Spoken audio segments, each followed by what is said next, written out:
Hey, you clicked on my video. Appreciate it. Now be sure to like the video and subscribe to the page. Long enough to cover the subject and short enough to keep it interesting. Welcome to Out of My League. I'm Nick Diaz.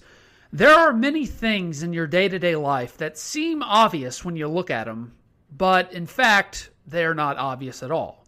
You can look at one statistic and think, oh, that explains it, but not realizing that it totally lacks context. Well, today, I'm going to give you the context as it relates to LSU's recruiting.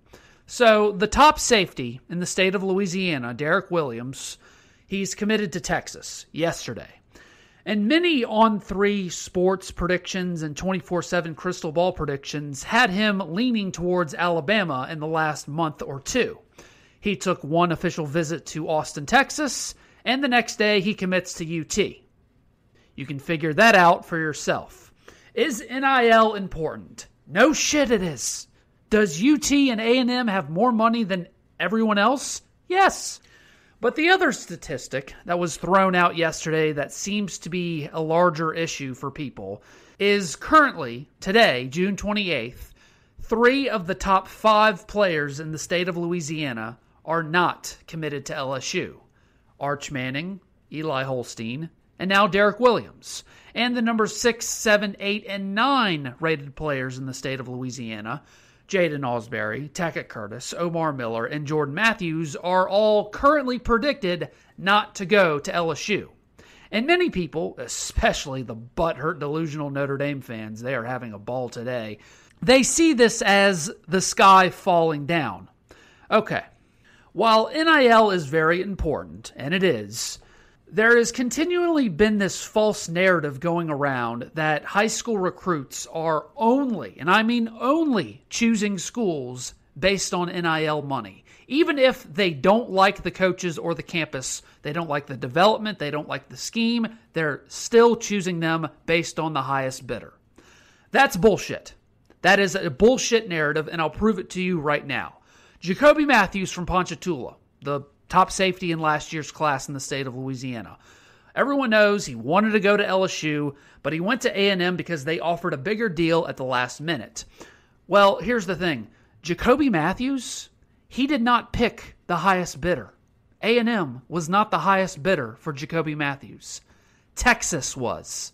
But he didn't like the Texas Longhorns. His favorite school was LSU, and then after that was A&M. Those were his top 2 choices. And he went to the highest bidder of his favorite schools, not the highest bidder overall, UT, because the UT coaches had just gotten there. It was their first year, and he didn't really know them very well. And the A&M coaching staff with Jimbo Fisher had been there for the past 4 seasons. He felt more comfortable with them. He wanted to go to LSU because he wanted to be close to home. He grew up an LSU fan, but A&M was number 2, even though they were not the highest bidder overall. Jaden Rashada, the 4-star quarterback from California that's been in the news the past week, he chose Miami over Florida this past weekend, even though, reportedly, Florida offered him more money, reportedly. So why did he choose Miami? Why did he take less money? Because Mario Cristobal and his staff had been at Oregon, on the West Coast, bordering California the last 5 years, and recruited the California quarterback Jaden Rashada on the West Coast. He just met Billy Napier and the new staff. Now, did the money matter? Of course. He wasn't going to take absolutely no money whatsoever, but they still were not the highest bidder. They were simply one of the highest bidders that he liked the best and that he knew the most. Relationships still matter, which brings us to Derek Williams. So I had heard for several months that Derek Williams was always going to be a recruit that was heavily leaned towards NIL. More so than, say, Will Campbell or Walker Howard last recruiting cycle. Now, I don't know, and I don't care to know about everyone's financial situation. It's none of my business. But Walker Howard comes from private school education with college-educated parents. I also saw pictures of the inside of Will Campbell's house when Brian Kelly visited him and they took pictures together. Let's just say I don't think those kids are starving, all right? It's none of my business, but it's a safe assumption. Other kids, say like Jacoby Matthews or now Derek Williams, From what I hear, that might be a little different. And if it is, by the way, if it is a different financial situation for them, I don't blame him or his family for taking money as more of a priority when it comes to their recruiting. Because if I were in their shoes, I'd probably do the same thing. No judgment on my part. But having said all of that, would you like to know who the defensive backs coach is at Texas that is also Derek Williams' primary recruiter? Mickey Joseph's cousin, Terry Joseph, a Louisiana native. Now, who is the safeties coach at LSU? Kerry Cooks, not a Louisiana native, no Louisiana ties, has never coached in the SEC, and he just met Derek Williams 4 or 5 months ago. Arch Manning and Eli Holstein, well, we can't really hold that against Brian Kelly. That makes no sense to hold it against the new staff because you just signed arguably the number one quarterback in the country, Walker Howard, last year. A Manning will never go to LSU. That was never the case, so you can't hold that statistic against LSU at all. I don't care who the coach is. And Eli Holstein, sure, he's one of the top prospects in the state of Louisiana, but he was at the same high school as Walker Howard in Lafayette, and he transferred to another high school because Walker Howard beat him out. Walker Howard's second choice outside of LSU was Notre Dame because of Brian Kelly.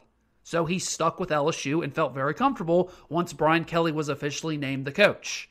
It all makes sense, doesn't it? So let's continue to go down the list. Jaden Ausberry has a 63% on-3 prediction to go to Notre Dame. Tackett Curtis, it's either Ohio State or Wisconsin. LSU is nowhere to be found.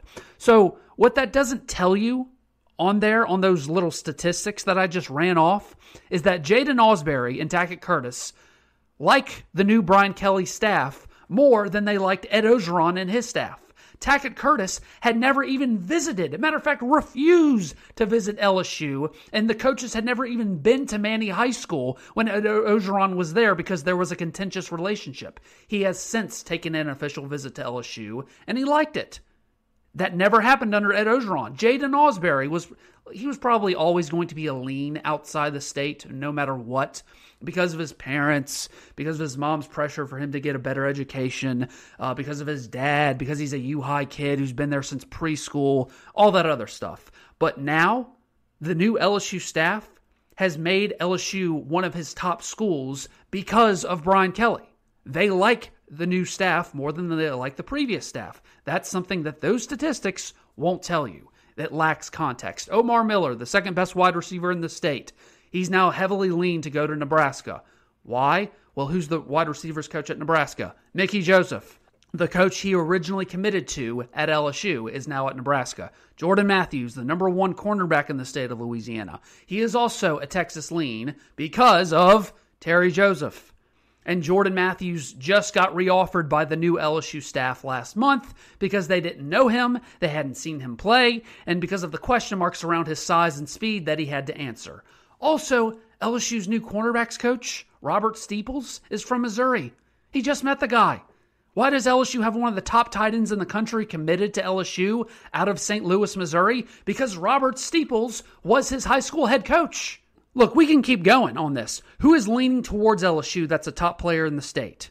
Well, currently, the number 2 player in the state, wide receiver Shelton Sampson, he's leaning towards LSU because Cortez Hankton was his main recruiter when he was at Georgia the last few years, and now Cortez Hankton is at LSU. Lance Hurd is the heavy LSU lean. He's the number 1 offensive tackle in the state. Why? Because Brad Davis had been recruiting all the Louisiana kids when he was at Arkansas in 2020 and when he got on LSU staff last year in 2021. He knows him.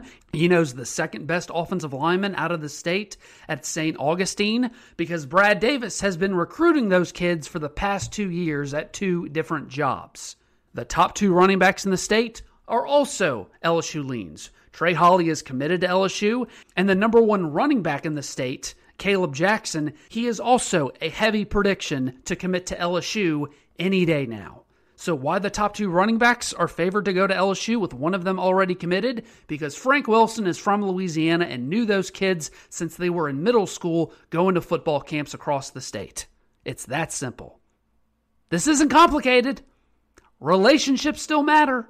Now, I'm not saying NIL doesn't matter at all, but like, say, for example, if LSU didn't offer any NIL money to Shelton Sampson, would he still go to LSU over A&M? Probably not. So it still matters, but you got to have the relationship. So Brian Kelly, he can wave his magic wand and make an NIL deal happen if he wanted, but he can't wave the magic wand and just build a relationship like that. But A, remember, it's June. B, the 2024 class in Louisiana is way more loaded and will be a way bigger measuring stick for Brian Kelly and the staff, who have already, from my understanding, done a great job building inroads to those relationships. And as far as Derek Williams to Texas goes, he may stay with that commitment to Texas. He may not. But I'll remind you, Jamar Chase, he committed to Florida before his senior season after an unofficial visit to Florida in July. And that was with Ed Ogeron's first full recruiting cycle class.